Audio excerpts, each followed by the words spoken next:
Bob, sorry to interrupt. Just when I was about to get the Hong Kong project back on track. Wishful thinking. What can I do for you? Do you have a moment to talk about the approvals on the Hong Kong project? Absolutely. I've been meaning to check in with you. So, what's happening?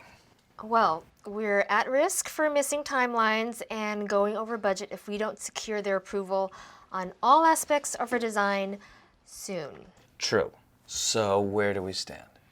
We're doing pretty well on most of the approvals, other than a couple of open issues on our side.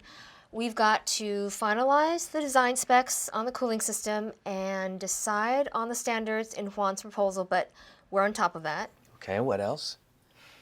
There's one official that won't let go of his idea that the design has to include a rooftop garden. Asking the design team to rework the design just to appease this official doesn't seem like a good use of time or money. So, do you want to talk this through? I would like to bounce my thinking off you. Okay. So, what alternatives have you considered? Well, I've told him repeatedly the garden would add time and cost, but in every meeting, he asks me about the garden. And yesterday, he told me he won't sign off on a pending permit until I bring in our design people to hear his design ideas. His design ideas, and he's in the finance ministry. What? I guess I could get our team to run the numbers. He might change his mind if he saw what the garden was actually going to cost.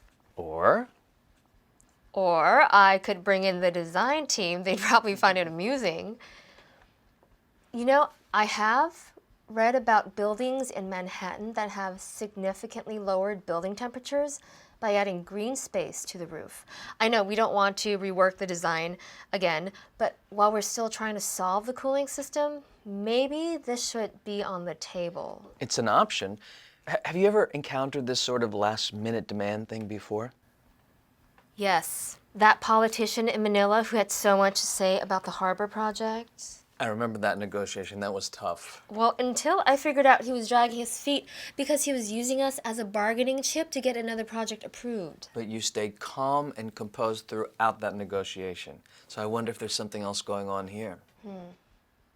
It's possible. I know this official is nearing retirement age. So maybe he's looking for a way to be remembered. What else could you do? Maybe I should meet with him and try to figure out what he really wants. If he wants to leave a legacy, maybe we can dial back on his idea and dedicate another green space to him rather than create an entire rooftop garden. You've got 3 really good ideas. So it's going to be important to figure out what he really wants, and then you'll know whether to discourage him with the numbers, bring in the design team to consider the merits of the garden, or you can propose to scale back on his ideas. I think you're going to be able to figure it out. If you need anything, you just call me. Thanks. Thank you. This was really helpful.